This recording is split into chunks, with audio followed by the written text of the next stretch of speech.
Buah, estoy nerviosísima. La última vez que me puse delante de una audiencia para dar una presentación fue la defensa de mi tesis.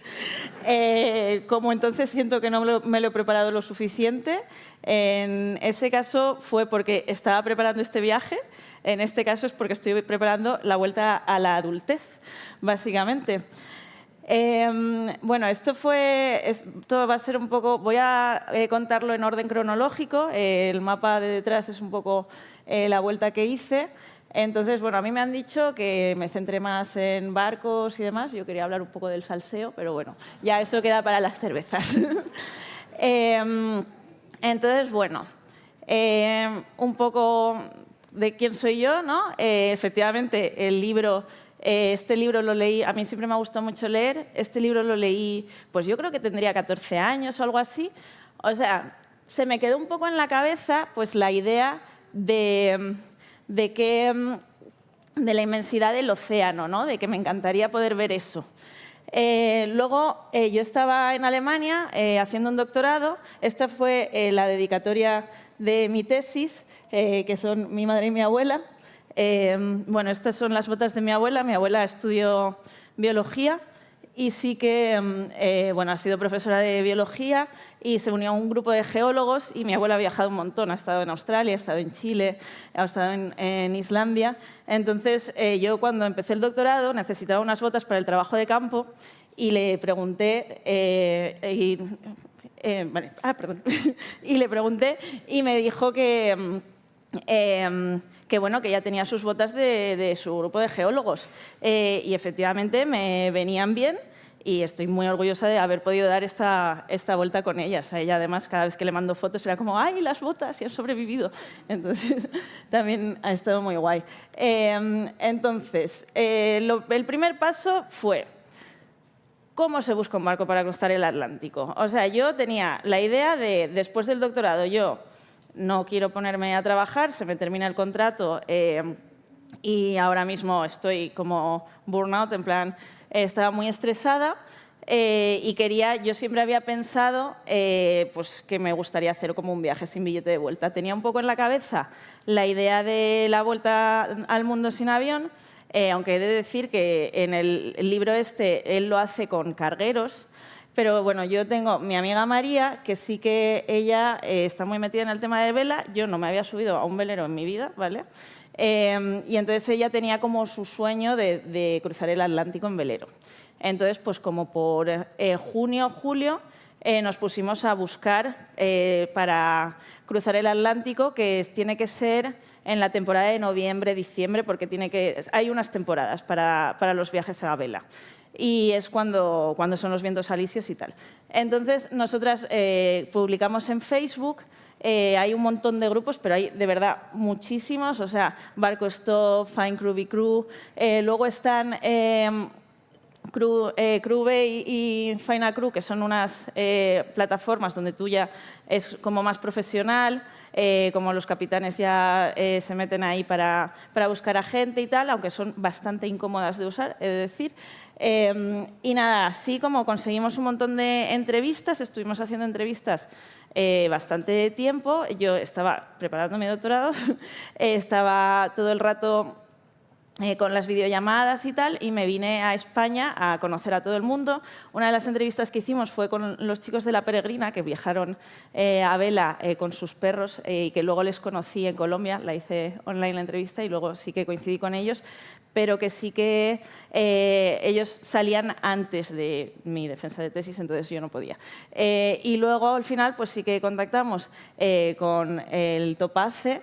Y bueno, de hecho, cuando fuimos, que fue en Denia, cuando les conocí, y uno de los que estaba en ese barco estaba buscando cómo cruzarlo y le puse contacto con los de La Peregrina, de hecho. O sea, porque al final esto también es un mundillo que somos 4 y nos conocemos todos, lo cual al final también crea mucha comunidad.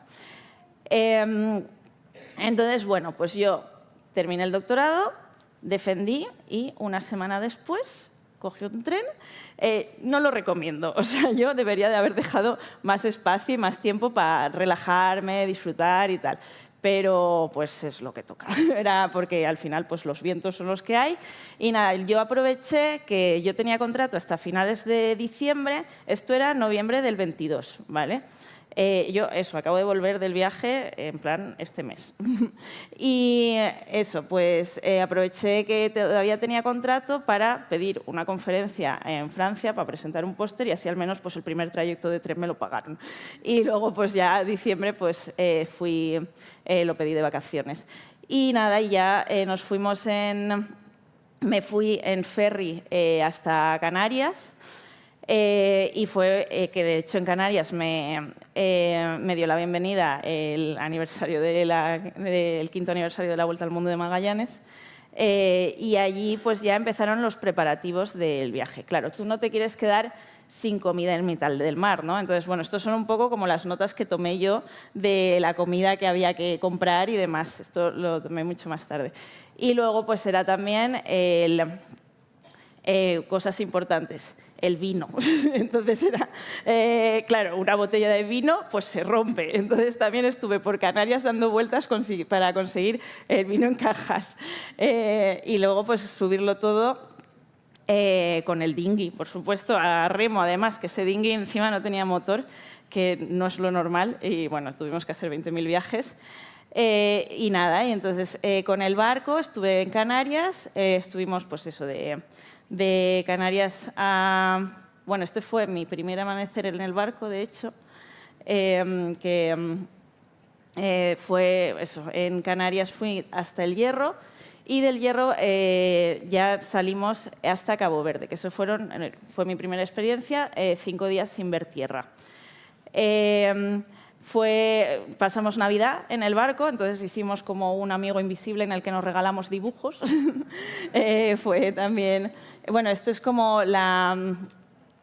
cómo guardábamos la fruta y la verdura, que estaba así colgada, era también bonito verla moverse luego. Y claro, y nosotros pues cada día ibas mirando en plan lo que se va a poner malo, ¿no? Para cocinar, pues eso.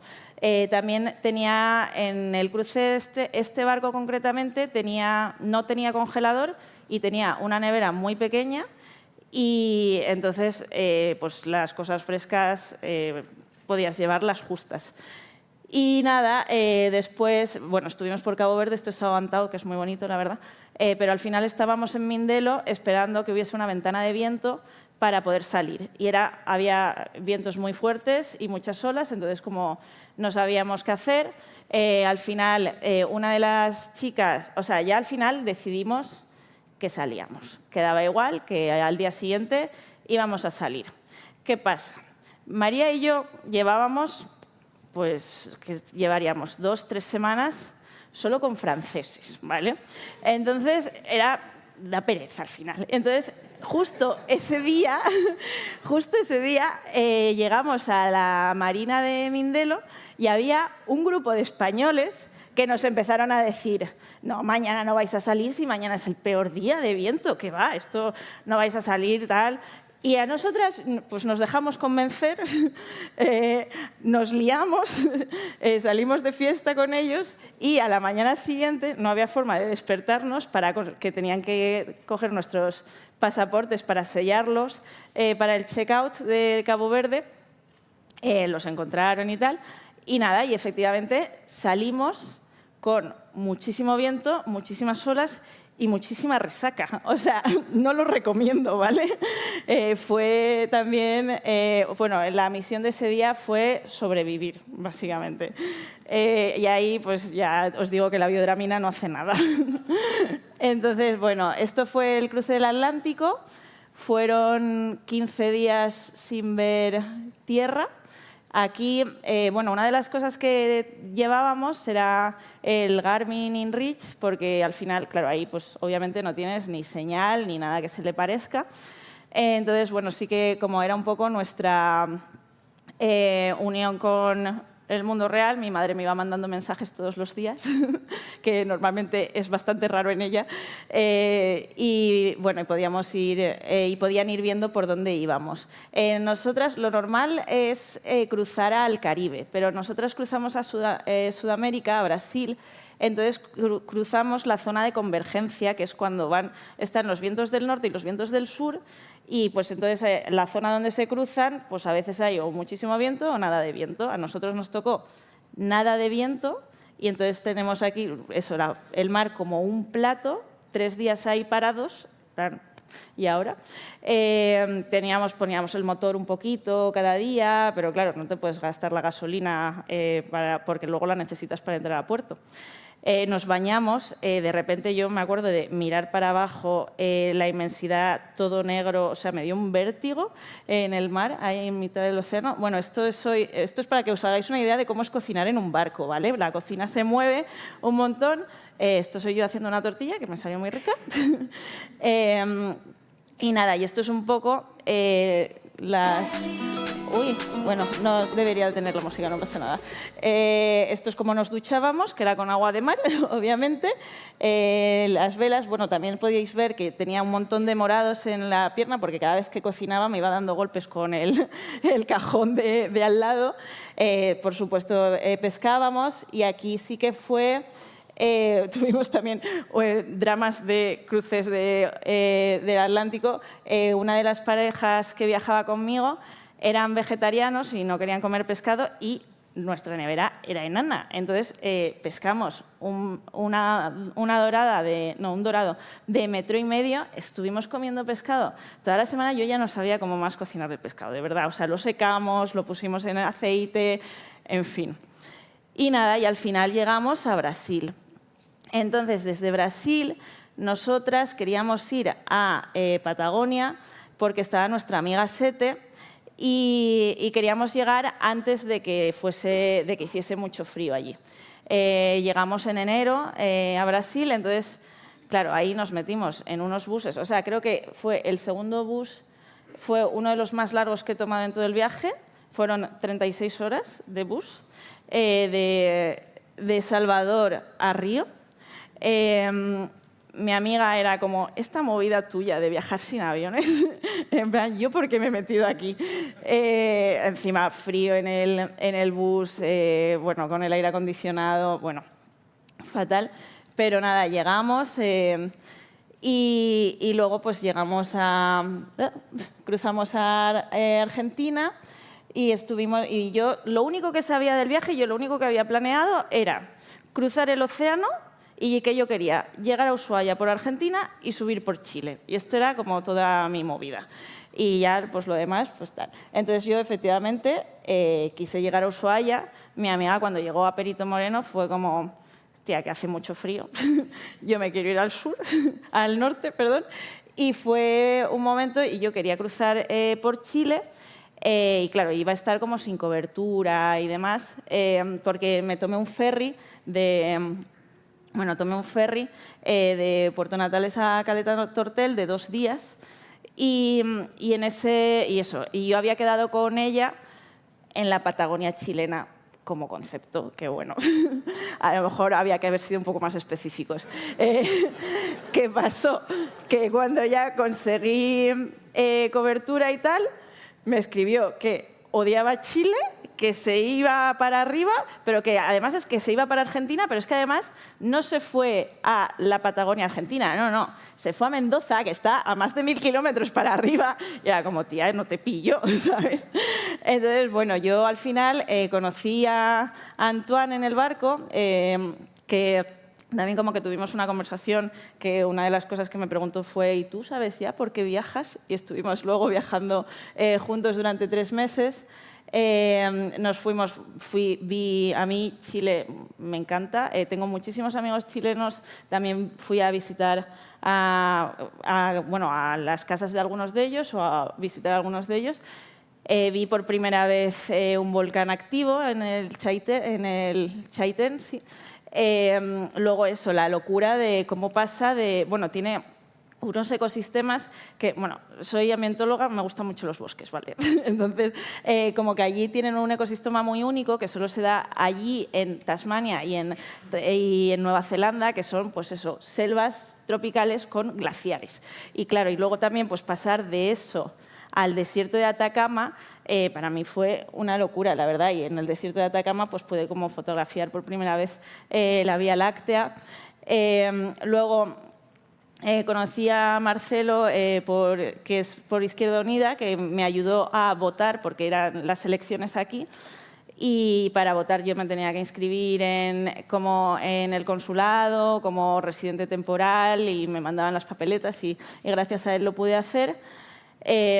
Y bueno, y a José, que le había conocido en Brasil y luego me acogió en Santiago.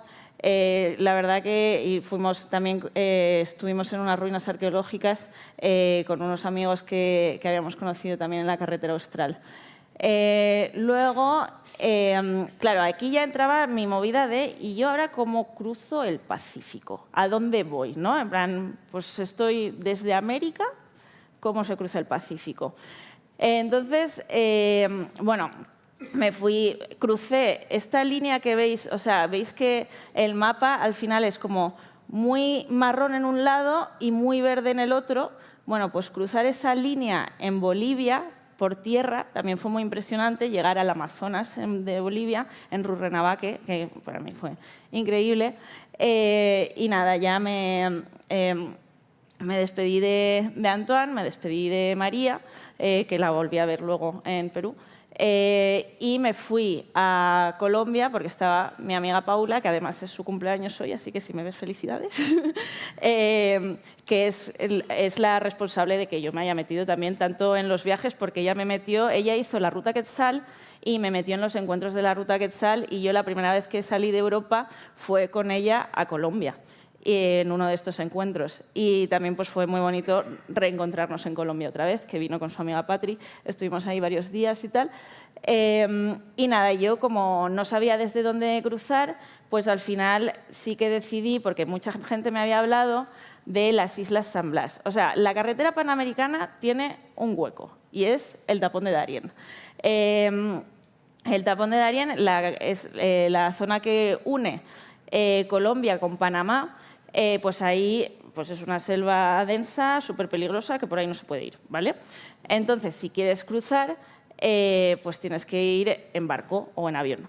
Entonces yo, bueno, todos los navegantes que había escuchado me recomendaban muchísimo las Islas San Blas, y pues yo tenía muchas ganas también, y entonces pues me metí en otro barquito 5 días por las Islas San Blas para llegar a Panamá, que digo, bueno, pues es el puerto más grande de Latinoamérica, pues digo yo que desde allí podré encontrar algo. Bueno, aquí vinieron ya todos mis dramas. Era agosto, yo estaba... bueno, iba a ser mi cumpleaños, no sabía qué hacer con mi vida. Es también el momento este de ¿y qué hago en mi cumpleaños? ¿Me voy a un hostel y les digo que es mi cumple? Estaba solísima ya, como me había despedido de todas mis amigas, con Antoine nos habíamos despedido que nos veríamos por Asia. Long story short, se fue a Asia cuando yo estaba en Georgia, hombres gestionando cosas. Y nada, yo luego... Pues eso, estaba en plan de no tengo ni idea de qué hacer, qué hago, sigo subiendo, porque la movida es que llegué a Capitanería y me dijeron que no era temporada ya para cruzar el Pacífico, que todos los barcos se habían ido 2 meses antes, los veleros. Entonces, claro, yo era como, ¿y ahora qué hago? Yo puse ahí un cartel, el chico de Capitanería se quedó con mi número en plan, si sale alguien yo te aviso. Y entonces yo vi en Fluencargo, que es una página para buscar cargos, vi que había cargueros que sí que iban hasta Nueva Zelanda. Entonces yo me hice un currículum, me presenté en las oficinas de Maersk, me fui al puerto, o sea, de verdad que lo intenté todo. Les estuve escribiendo a las agencias que antes organizaban los turistas en cargos, y me decían que es que desde el COVID no aceptaban absolutamente nadie, que de verdad que lo habían intentado, que de verdad que ya no era posible y demás. Y yo era como, jolín, pues entonces tendré que volar, y pues si vuelo al menos que sea directo. Bueno, estos son los vuelos directos que hay desde Latinoamérica a Nueva Zelanda / Australia, ¿vale? Y era como, tío, no me voy a ir ahora a Santiago, me tengo que ir para arriba. Entonces, bueno, al final yo ya no sabía qué hacer. Entonces, yo normalmente no seguía muchas cuentas de viajes ni nada. Y ahí fue cuando me puse, intenté como viralizar un poco la historia y me puse a seguir a todas las cuentas de viajes que se me ocurrieron y a compartirlo con ellos. De ahí empezamos también a seguirnos con las jornadas de los grandes viajes. Y ahí fue La maleta de Carla, que compartió mi historia, y gracias a ella, los chicos de Todo Bien Mamá, que dieron una charla el año pasado, me contaron que ellos habían visto que había un crucero de reposicionamiento. Yo esto no sabía que existía. Son los cruceros que tienen van a cambiar de temporada. En este caso es porque está en Estados Unidos, y en Estados Unidos es época de huracanes, y entonces los tienen que mover para poder seguir usando el crucero. Entonces, esos trayectos que son muy largos sí que pues son bastante más, o sea, yo me lo podía permitir, y normalmente pues los barcos, o sea, como que van medio vacíos y tal. Aquí, o sea, esta es la página para buscar cruceros de reposicionamiento, se puede, no se ve, ¿no? Pero bueno, pone repositioning, ¿vale? Y nada, entonces, ¿qué pasa? Que, claro, del crucero salía de San Francisco y yo estaba en Centroamérica y tenía un mes, ¿vale?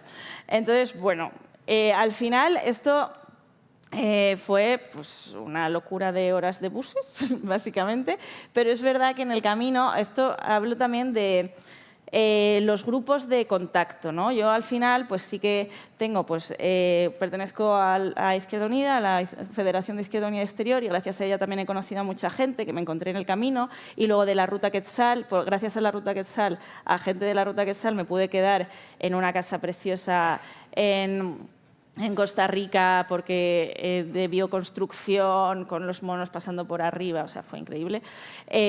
Luego, bueno, Centroamérica, es que me dio mucha pena pasarla tan rápido, porque esto es el volcán de Guatemala, o sea, este vídeo no lo hice yo, es de 307 pesos, que también son unos chicos que estuvieron yendo a dedo por toda Centroamérica, y bueno, pues eso, pasé por Honduras, por Salvador, las ruinas mayas de Honduras, increíbles también.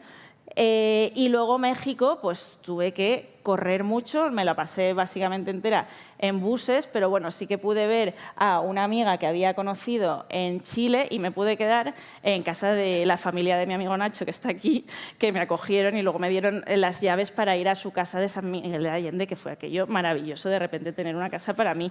Después de eso vinieron, pues creo que fueron otras 36 horas de bus para parar en no sé dónde, para hacer otras 20, para llegar a Tijuana, donde estuve un ratito, me despedí de hablar español ya, y luego pues otras 12 hasta San Francisco.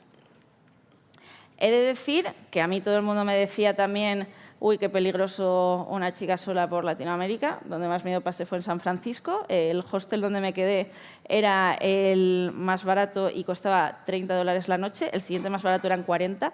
Era donde estaban los homeless, está toda la puerta llena de gente con el fentanilo. O sea, de verdad, daba bastante miedo.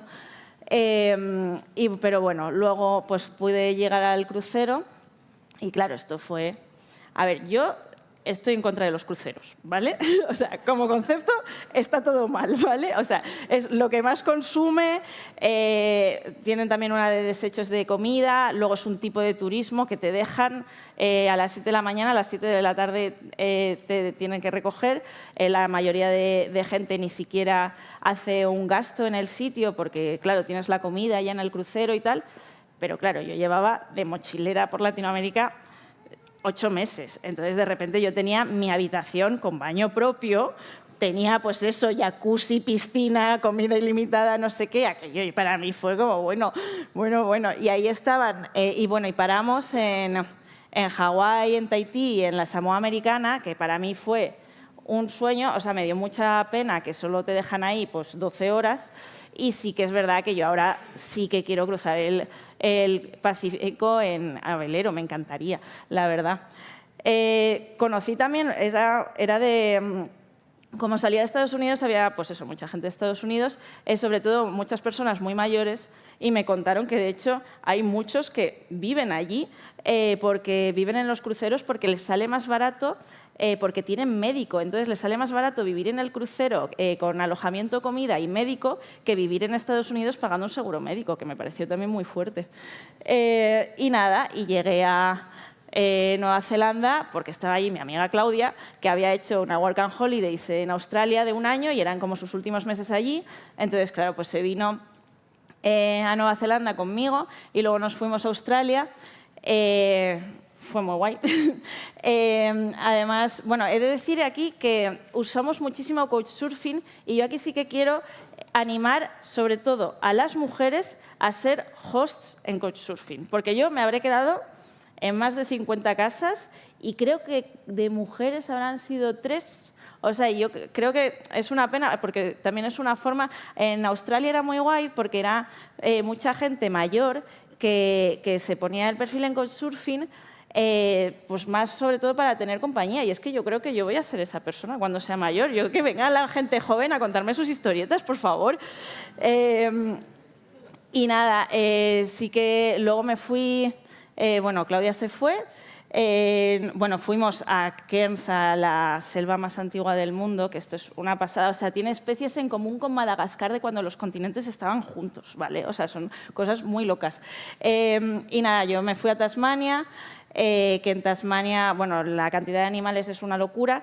De hecho, están, pues eso, en la carretera no paras de encontrarte animales muertos de los coches y tal. Y me contaron, un señor me contó que él tenía como una especie de silbato en el paracoches que hace ruido con el viento.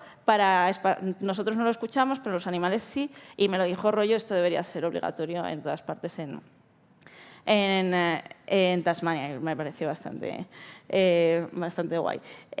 Y vi un ornitorrinco, que es, o sea, vaya bicho más loco, o sea, el eslabón perdido de la evolución, o sea, para mí fue increíble. Y nada, entonces Claudia se fue y yo, como cruzaba yo de Australia para Indonesia. Entonces aquí sí que, bueno, otra vez no era temporada, entonces me tenía que esperar 3 meses porque era la temporada de monzones y pues por lo que sea los barcos en temporada de monzones no van, ¿vale? Entonces tuve que esperarme, pues eso, hice muchísimo couchsurfing, me quedé en muchos barcos, conocí a los chicos de Lisi Brisi, que ella es gaditana, que son un amor, y que estaban intentando vender su catamarán y me quedé con ellos ayudándoles también. También en el Whisper de un señor... lo conseguí por Couchsurfing, me quedé en un barco también, que el señor me dijo, porque al final la gente de mar es bastante solitaria, y él me dijo cómo Couchsurfing le había cambiado la vida porque como que había vuelto a la sociedad, ¿no? Como que había conseguido conocer a gente. Al final, pues eso, me quedé muchísimo tiempo, conseguí un trabajillo en un café de 1 mes y pico o algo así. Y nada, y al final sí que... Bueno, aquí os digo como más formas de conseguir barcos. Bueno, en Townsville, donde me quedé trabajando, me pilló un ciclón. Esto también fue fuerte, pero simplemente me quedé encerrada en casa. Yo llené todo lo que encontré de agua y me puse a cocinar por si se iba la luz, pero nada, pues simplemente un día entero. A la gente le parecía normal aquello, un día entero escuchando viento muchísimo y luego un montón de árboles por ahí destrozados. Y bueno, o sea, No4Inland es una app que es como el iOverlander para veleros, ¿vale? Entonces, pues ahí, pues aparte de restaurantes, donde hay de laundry, donde hay para anclar y demás, una cosa guay que tiene es que tú puedes ver los barcos, los que lo quieren poner, claro, dónde están, y les puedes hablar. Entonces, sí que me parece interesante, no es para eso, pero me parece interesante si quieres contactar con gente de barcos que estén en tu zona. También hay un grupo de Telegram, de Boat Hitchhikers, si a alguien le interesa luego le puedo meter. Y nada, y entonces al final también pues, grupos de Facebook hay 20.000 y yo publiqué en todos, básicamente, y así conocí a Gregor. Una de las cosas, claro, que me pasó era, claro, aquí voy yo sola y este señor me quiere llevar, o sea, solo 2 en el barco, ¿no? Da respeto, ¿no? Irte con un señor que no conoces y tal. Entonces, una de las cosas que sí que recomiendo, sobre todo a mujeres, es que hay un grupo de Facebook, es Safety Precautions for Female Crew for Leisure Boats. Es una chica francesa que tiene una lista negra de capitanes, básicamente. No la tiene pública porque no puede, porque le podría tener 20.000 movidas legales. Entonces, tú, si quieres consultar si un capitán está en la lista negra, le tienes como que pagar €1. Pero, o sea, que sí que ella lo lleva y tal, es muchísimo currazo. Y, bueno, yo pues lo consulté por si acaso. Afortunadamente no estaba. También os digo, obviamente, que no esté no significa nada, ¿no? Pero, bueno, que esté, sí. Entonces, claro, pero luego, pues al final es un poco, en mi caso era, pues ya fui claro, en la videollamada a mí me había dado buena vibra, fui a conocerle, me pareció una persona normal, al final como que dependes un poco pues, de tu instinto porque no te queda otra cosa. Y salió muy bien. De hecho, yo iba a ir con él solo hasta Indonesia, hasta Tual, que por cierto, tuvimos que ir hasta Tual, no pudimos parar en Papúa porque era el único sitio donde tenía extranjería. Y era porque, claro, tú tienes como que hacer primero el check-in cuando llegas a un país. Entonces, si parábamos en otro sitio, estaríamos como de ilegales, ¿no? Y claro, yo me creía que me iba a quedar ahí y ya me iba a mover en ferries, pero claro, yo estaba en mi barquito, tranquilamente, con mi camarote, para mí, todas mis cosas tiradas por ahí, y fue como... Al final me quedé 3 meses, o sea, es que era maravilloso. Aquí es donde yo de verdad disfruté la vela, la navegación, porque es verdad que un cruce oceánico tú estás todo el rato cansado porque no duermes, porque tienes que estar de guardias y demás, pero claro, aquí íbamos anclando en islitas vacías, que además es que no llegas de ninguna otra forma. Bueno, por ejemplo, pasamos por granjas de perlas, esto con el barco, que también es otra cosa que no vería de ninguna otra forma. Por cierto, esos son mis pelos de estar duchándome con agua salada pues 2 meses y pico. También vimos... bueno, buceamos un montón, bueno, snorkel en mi caso.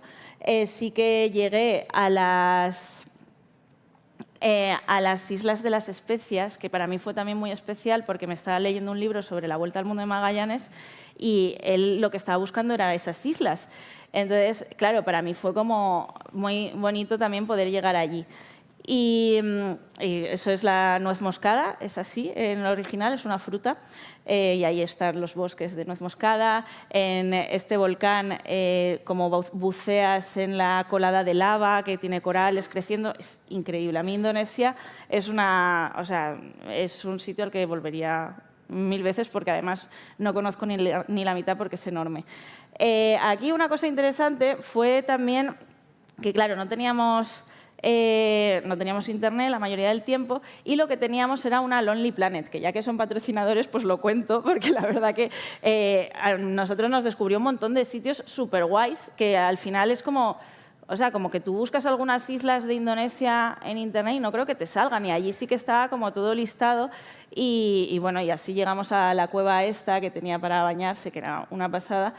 Y nada, y luego fuimos a Timor-Leste, que es una isla, o sea, Timor es una isla que está dividida entre Indonesia y Timor-Leste, que es otro país que uno de sus idiomas oficiales es el portugués, por ejemplo. Entonces ahí sí que nos separamos porque no queríamos sacar el barco y volverlo a meter. Y yo pues llegué al Festival de la Independencia de Timor-Leste, que también fue muy guay. Y conocí a James, con el que luego estuve viajando en moto. Yo no conduzco, pero a mí que me lleven, es todo guay. Y nada, y luego también esta chica, Mimi, es una influencer de viajes de Indonesia, hizo un vídeo sobre mí y luego pues me empezaron a seguir también bastante gente de Indonesia. Esta es Nur, que nos acogió en Alor y metió a toda su familia en el barco, que también fue bastante loco. Y bueno, y eso, y en la Isla de Flores fui a ver al Homo florensis y al final como que me despedí del barco y me tuve que ir corriendo, básicamente. O sea, yo las islas famosas de Indonesia no las conozco. Bali lo pasé en un día, Java lo pasé en 4, creo. y al final tiré recto. Cuando pisé Singapur fue un momento de ¡hala!, que ya no tengo que coger más barcos, que lo he conseguido.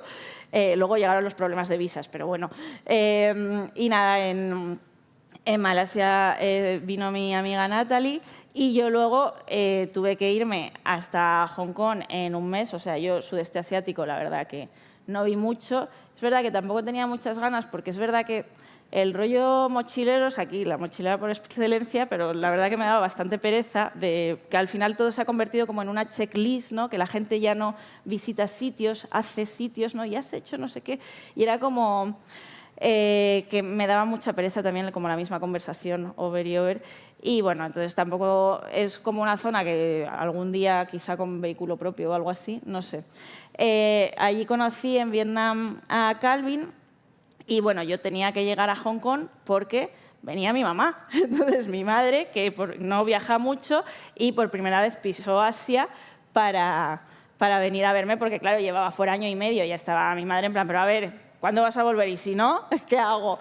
Entonces, pues me trajo vino, me trajo aceite, me trajo tal, y la metí en todos los trenes que os podéis... O sea, mi madre hizo un tren de 12 horas de Beijing a Hong Kong, porque a mí se me metió en la cabeza que yo le quería enseñar la muralla china y pues nada, pues ahí la metí. Aguantó, fue muy divertido, la verdad. Luego fue muy guay porque, claro, mi madre ya me veía viajar, conociendo gente y tal, y yo soy la primera que está... Ay, si alguna vez vas por Alicante o por Alemania, me avisas, tienes casa, tal, no sé qué. Y mi madre era como... María, como vengan a Alicante todas las personas que has invitado, no nos da para paellas. Bueno, pues le presento a mi madre, a mi amigo Calvin, que había conocido en Vietnam, y de repente mi madre, 5 minutos después, y si vas a Alicante, tú te vienes a mi casa, que te invitamos a una paella. Al final de tal palo, tal astilla. Y nada, y mi madre, pues eso, se fue y yo, yo mi doctorado lo hice en un experimento de biodiversidad que está en China, que está ahí en Xinganshan, se llama, en Wanshan. Y entonces me enteré de que mis compañeros de doctorado estaban allí tomando datos otra vez y tal, y pregunté si podía ir. Y fue como, sí, tal. Y era como, pues voy, en plan, te puedes quedar el tiempo que quieras, tal. Y fue como, pues voy, que sepáis que mañana es mi cumpleaños. Entonces me presenté allí con mi botella de vino que me había traído mi madre. Y nada, y estuve allí con los del doctorado y pasé el día de mi cumpleaños tomando datos, o sea, eligiendo arbolitos, que me acordé de lo que era el trabajo de campo, que acabé toda llena de cortes por los brazos, en fin. Y nada, yo luego lo que tenía ilusión era de ir a Mongolia, porque bueno, ahora la visa de Mongolia es gratis. Yo había estado en China varias veces y había estado también en Rusia, había hecho el transiberiano, pero en Mongolia no había estado porque la visa era muy cara y entonces ahora sí que era gratis y pues era como lo que me hacía mucha ilusión. Entonces, pues nada, me fui al desierto de Gobi, vi la Vía Láctea increíble. Y luego, mientras esperaba la visa rusa, fue como, mira, tal, pues la verdad que me gustaría ir a lo de los pastores de renos. Pero yo de caballo no sé, yo no sé montar a caballo. No, sí, no pasa nada, tal. Y tampoco tengo cosas para frío, tal. No, estoy allí, tal. Bueno, estos fueron un día de coche para llegar a un sitio a tomar un caballo de 4 horas, cruzando ríos. Nos empezó a nevar, la gente se caía del caballo. Bueno, un show para llegar allí y dormir en este tipi que hacía un frío, estaba todo nevado. No me dieron mantas, era con mi saco de verano, que yo era como, pero vamos a ver. No sé si lo recomendaría. Luego es verdad que el paisaje era como de cuento total, de Narnia, pero luego, claro, 4 horas volver a caballo al día siguiente. Y nada, ya después de eso, pues me fui a Rusia, ya conseguí mi visa y me fui para Rusia. Y a mí ya me habían avisado que en Rusia ahora mismo hay sanciones. Entonces, esto significa que tu tarjeta no existe, ¿vale? O sea, tú a tu banco no puedes acceder, tampoco funciona Western Union, no funciona nada. Entonces, yo iba a llevar mi dinero en efectivo que saqué en Mongolia. Entonces, llevé tugriks mongoles que no me cambiaron en absolutamente ningún sitio, ¿vale? Entonces yo, menos mal que tenía algo de euros de que mi madre me había dado algo, pero claro, yo tenía que comprar los trenes, tal. Por ejemplo, me fui al Baikal, al lago Baikal, esto es Orkhon, la isla de Orkhon. Allí el chico, me quedé como en un hostel que el chico usaba muchísimo Couchsurfing y ahora no lo podía usar porque no podía pagarlo, porque su tarjeta no funcionaba, porque las sanciones también van así. Y entonces al final lo que hice fue pagarle yo Couchsurfing con mi tarjeta a cambio de poder quedarme allí sin usar mi efectivo. Y luego yo quería ir al Altai, que es esta foto de aquí, que es precioso, pero no tenía dinero. Entonces, bueno, esta chica yo la conocí la primera vez que hice el Transiberiano, que hice Couchsurfing en su casa. Y era la que me había recomendado que tienes que ir, tal, pero ella es guía de montaña y pues la conseguí ver un día y luego, pues eso, me estuvo rayando que sí, que puedes ir en autostop, tal. Entonces yo llegué en autostop hasta Gorno-Altais y vuelta. Y bueno, en la vuelta he de decir que tuve una experiencia muy de mierda, porque bueno, pues un señor sí que me pilló en el coche, sí que básicamente me vino a decir que si podía pagar con mi cuerpo. He de decir que no pasé miedo porque pues era muy mayor y yo le podía y tenía el spray pimienta en el bolsillo también, ¿vale? Pero bueno, sí que llegué y era el momento este de qué mierda a veces viajar sola como mujer, porque nos tienen que pasar estas cosas. Luego llegué y encima no tenía dinero para pagarme un sitio donde dormir, acabé durmiendo en la estación, hacía muchísimo frío.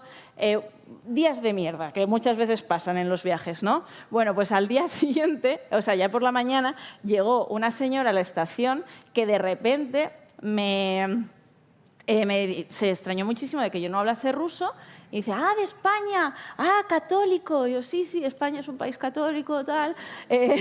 Tal. Como que se emocionó muchísimo. ¿Y cómo te llamas? María. ¡María! Bueno, ya esto fue como lo más, ¿vale? Y me regaló una estampita. Bueno, yo llevaba comiendo patata hervida 3 días, ¿vale? Entonces me regaló una estampita de la Virgen, un pimiento, una pera. Yo me emocioné y se me salieron las lágrimas porque por fin alguien me trataba bien. Y fue un momento de... Yo creo que la señora se pensó que yo era la más devota del lugar, vaya, ¿sabes?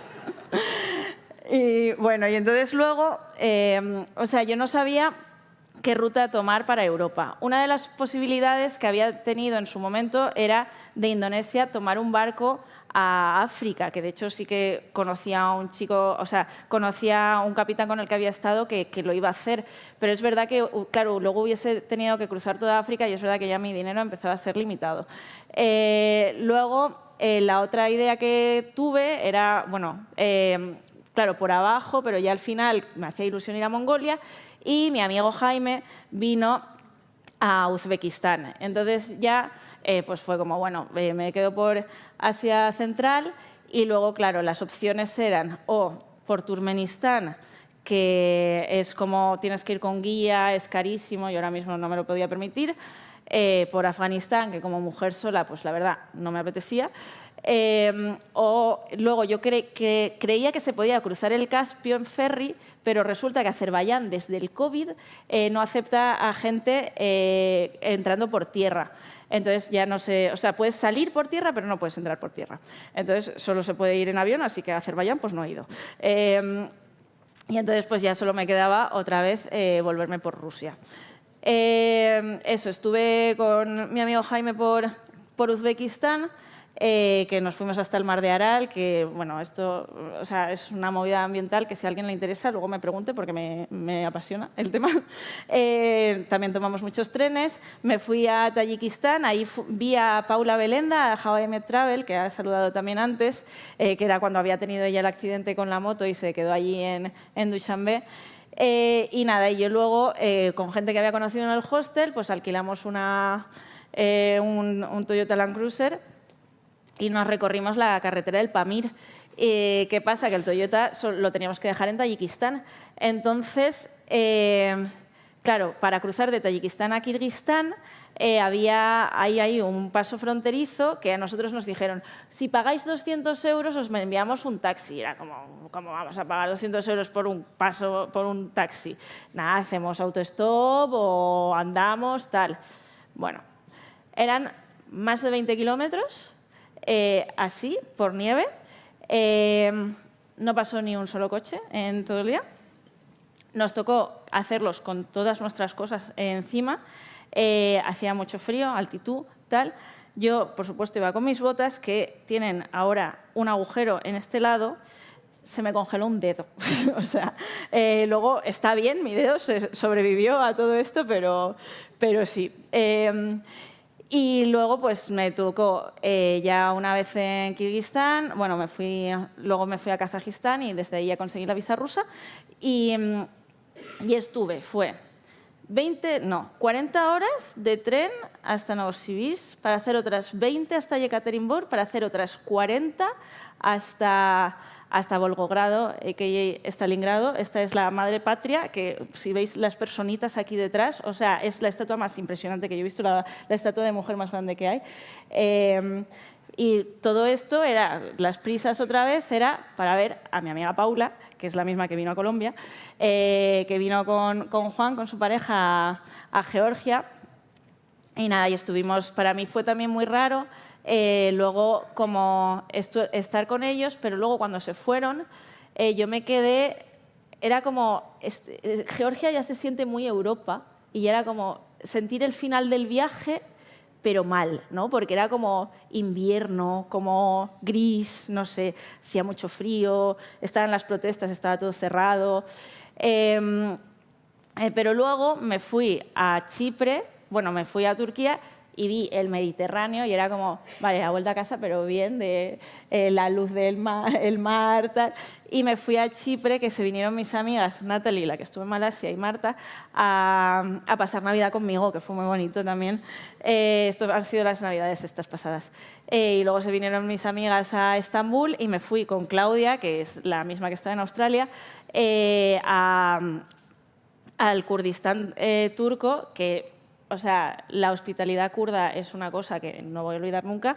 La verdad que nos trataron súper bien. Esto es un desayuno turco, es increíble. Además que son paisajes súper bonitos. Y nada, y luego yo había quedado en Grecia en un mes, pero claro, ya había dado ya muchas vueltas por Turquía y dije, ¿qué hago en este mes? Entonces decidí como mi última aventura y me fui a Irán, porque al final cuando conoces a muchos overlanders, ¿no? Como la gente que va en bici o a pie, sí que todos te hablan súper bien de Irán, ¿vale? Y efectivamente Irán es un país maravilloso con un gobierno de mierda, pero fue increíble. O sea, yo, además, gente como súper culta, súper, no sé. A mí me encantó, este chico también hizo un reel mío y ahora mismo creo que la mitad de mis seguidores de Instagram son iraníes. Porque este sí que se hizo súper viral, que al día siguiente de publicarlo me fui a un tour y el chico el guía me reconoció, que yo era como, ¡ay, hola! Y luego me fui a las islas del Golfo Pérsico a ver con los hippies iraníes a vender pulseritas a la playa. O sea, esto fue increíble. Me fui de ahí tomé un ferry a Dubái y en Dubái yo había conocido en China a una chica que hacía danza del vientre.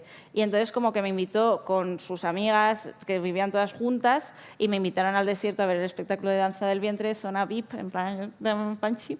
Y nada, y luego pues llegué a Riyadh, bueno, fui a Omán, llegué a Riyadh del día que empezaba el Ramadán. Me fui a Kuwait, cambiaron la visa iraquí 3 días antes de que yo llegase y entonces de repente había que pedirla con antelación. Me tuve que quedar en Kuwait unos días. Este chico me ayudó muchísimo, me vino a recoger a la frontera porque había puesto un mensaje en Couchsurfing y me dijo que él tenía un amigo de Alicante y se sentía en el deber de ayudarme. Básicamente vino 2 horas, me dejó en mi otra casa de Couchsurfing y luego nos llevó a los dos, a este chico marroquí que también me contactó por un grupo de WhatsApp y a mí a la frontera de Irak. Y nada, Irak es un país increíble, con una historia terrorífica. La verdad que fue fuerte. Ir a Babilonia, fui al Palacio de Saddam Hussein, que estaba justo al lado, abandonado, nos colamos. Estos son las marismas de Mesopotamia. Y este chico es un chico libio que yo conocí en Ankara, que su movida es que él va andando a los sitios, básicamente, ¿vale? Entonces él pues había llegado de Portugal a Ankara andando y se iba hacia Irak. Entonces mientras yo daba toda esa vuelta, él fue andando de Ankara hasta Irak y nos cruzamos allí y nada, y estuvimos también juntos por Samarra. Y nada, ya al final pues lo último ha sido ver a muchos amigos por el camino. María es con la que crucé el Atlántico, nos fuimos en camper por el Peloponeso, a Lucas le conocí en Tayikistán, esta es Paula otra vez, es a la que más he visto, o sea, en estos viajes es a la que más veces he visto, esto es en Francia, en Palma de Mallorca, y esto fue mi vuelta a casa porque yo quería cerrar el círculo en Alicante, ¿vale? A mí me hacía ilusión, entonces yo no quería pasar por Barcelona porque entonces ya habría cerrado el círculo, entonces fui por Palma de Mallorca en ferry y me vinieron a buscar mi familia al ferry, que es verdad que me emocioné cuando les vi ahí abajo. Y nada, esto es un poco los números del viaje. Han sido 50 países. Se me acabó el pasaporte y lo he tenido que renovar ahora porque no me quedan páginas. La última página fue la visa de Irak. Si veis una pegatina de estas, he sido yo, es un amigo mío que tiene un mercado, en el mercado de la Feria de Sevilla, tiene un puesto de las mejores tortillas que vais a comer, os lo recomiendo mucho. Estos son los gastos, creo que soy la que más se ha gastado por lo que he estado viendo, pero bueno, la vida, cuando lo tienes pues, y lo puedes gastar, pues eso. Yo me he gastado al final 33 de media, o sea, unos 1.000 euros al mes. Es verdad que esto incluye pues, los seguros, transporte, todo, o sea, el seguro de viaje, tal. También incluye el ser un puto desastre, o sea, me he tenido que comprar, podéis ver aquí los electrónicos, me he tenido que comprar 3 móviles, un ebook, un portátil, bueno. Pero sí que es verdad que al final los gastos de transporte son los más altos. También están los gastos de barcos, pues eso, el crucero y demás. ¿Y ahora qué? Pues es como me siento ahora mismo porque llegué el 1 de mayo y pues es como cada vez que estoy en una fiesta o lo que sea, pues me siento un poco así, en plan, hola, nadie me va a preguntar. Entonces, bueno, me he ido a Alemania porque sí que puedo pedir el paro, por eso no me daba miedo quedarme sin ahorros. Entonces, bueno, pues estuve ahora en Alemania pidiendo el paro. Mi casa, mis compañeros de piso pusieron toda mi ropa en cajas en el sótano y está llena de moho. He tenido como... O sea, está siendo una vuelta a la realidad durilla, ¿vale? Y nada, y eso es todo. Creo, sí, se me pasó el tiempo, perdón. Ahí...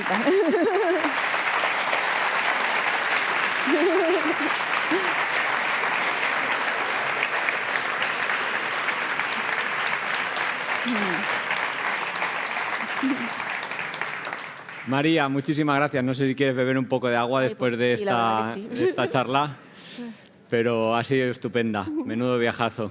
Bueno, vamos a abrir un turno de preguntas. Si nos podéis poner las luces, por favor, veremos un poquito mejor a la gente que levante las manos, pero ya tenemos a Marina por allí y a Susana por el otro lado con los micrófonos para, bueno, alguna duda que queráis resolver. Ahora mucho mejor. Ay, qué bien. Buenas. Ah, mira, ¿Ya? por aquí delante, sí. Sí, mira, antes de nada, enhorabuena por el viaje, una envidia tremenda. Y es una pregunta un poquito... Estamos planeando hacer en breve la ruta del Pamir y tenemos un problema en el paso de la frontera de Quicilar, lo que tuviste tú, los 20 kilómetros. Además lo queremos hacer andando, entonces tenemos el pequeño problemilla ese. Hemos leído que aparte de la visa, del permiso GEBAO, hace falta también un permiso que te apunte en una lista. ¿Eso es así? Sí. O sea, tú te tienes como que registrar allí, pero es un papelillo, te lo hacen incluso en algunos hostels. Ellos tienen que tener tu nombre en ese paso fronterizo. Entonces, eso, nosotros cuando llegamos, de hecho, nosotros no lo teníamos impreso el permiso y también fue un momento de cuando llegamos y era como, ¿y el permiso? Y era como, ¿eh? Y bueno, sí que llamaron y tal y sí que vieron que sí que estaban nuestros nombres y por eso podíamos pasar por ese paso fronterizo. Por eso tampoco había coches, porque es un paso fronterizo especial en el que pues necesitas un permiso especial, sí.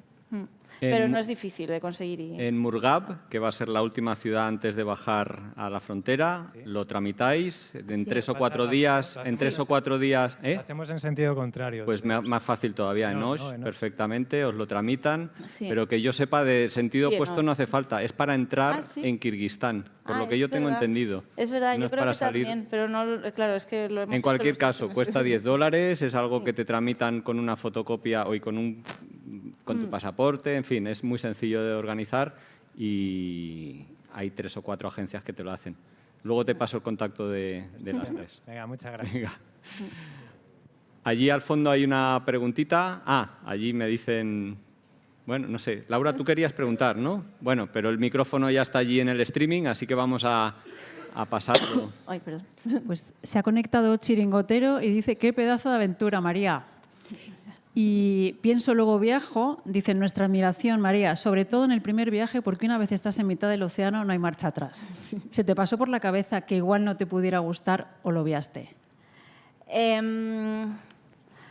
No, bueno, sí, o sea, está aquí mi tío que es médico y yo antes de salir, a mí se me pasaron por la cabeza también todas las cosas que te pueden pasar en mitad del mar, ¿no? Que por eso me compré el Garmin, porque a mí de repente el universo me decía que yo me iba a morir en mitad del mar porque le dio apendicitis a una amiga mía, a Celtia, en Vietnam, y era como, ¡buah! Y entonces yo le pedí como recetas de medicamentos de todo lo que se te pueda ocurrir que me pueda pasar y me hizo como pues todo el botiquín tal. Y una de las cosas que me dio fue también para la ansiedad, por si acaso me daba como claustrofobia o algo así. Pero es verdad que yo en ese momento llevaba un tute con el doctorado y todo, que yo lo único que quería era silencio. Y lo tuve, la verdad. Mira, allí en el centro... No, detrás, Laura. ¿Cómo estás, María? Felicitaciones, qué viajazo realmente, muy inspirador. La pregunta que yo tengo va también por el lado médico, porque a mí siempre me ha dado esto mucha curiosidad. El barco es top, pero las pocas veces que me he subido a un velero la paso horrible, y me descompongo un montón. Entonces, la pregunta es, si te pasó, ¿cómo lidias con eso? Si en algún momento se te va, o si el cuerpo se acostumbra eventualmente, o si nunca te ha dado, no sé. A mí, por ejemplo, no me dio tanto, o sea, ya os digo, el primer día yo no era mareo, era resaca, lo pasé muy mal, estuve vomitando por la borda todo el día, pero bueno, en general sí que el cuerpo se te acostumbra, pero por ejemplo, la chica que iba con nosotros, que por cierto también os digo, si vais a vela, que sea porque queréis navegar, que no sea por tema de emisiones y tal, porque tú tienes que querer navegar para estar ahí, ¿vale? Y ellos lo hacían por tema de emisiones y ella lo pasó muy mal. Se mareó y estuvo mareada además, pues a lo mejor una semana, ¿eh? Y sí, o sea, luego es verdad que en algún momento el cuerpo se te acostumbra, pero bueno, claro, es que es una semana en la que no te puedes mover prácticamente. Nosotros, o sea, yo pues sí que si veía un día que había como más olas y tal, me tomaba una biodramina, ¿sabes? Pero bueno, también hay como remedios caseros, dicen que el jengibre va bien, cosas así, pero es que depende tanto de la persona, no sé. Oye, María, tú comentaste que Carla te recomendó que te pusieras en contacto con ¿quién? No, Carla contó mi historia y a partir de ahí los chicos de Todo Bien Mamá me contaron lo del crucero de reposicionamiento. No. ¿Sabes que están ahí sentados? Ah, sí. Ay, levantaos, por favor. ¡Ay, qué ilusión! Os he hablado un montón de veces. Jo, sí. Increíble las coincidencias, los círculos que se abren y se cierran. Sí. Y bueno, vamos a cerrar hoy aquí ya tu conferencia. Muchísimas gracias por haber venido, por la paliza y por la presentación.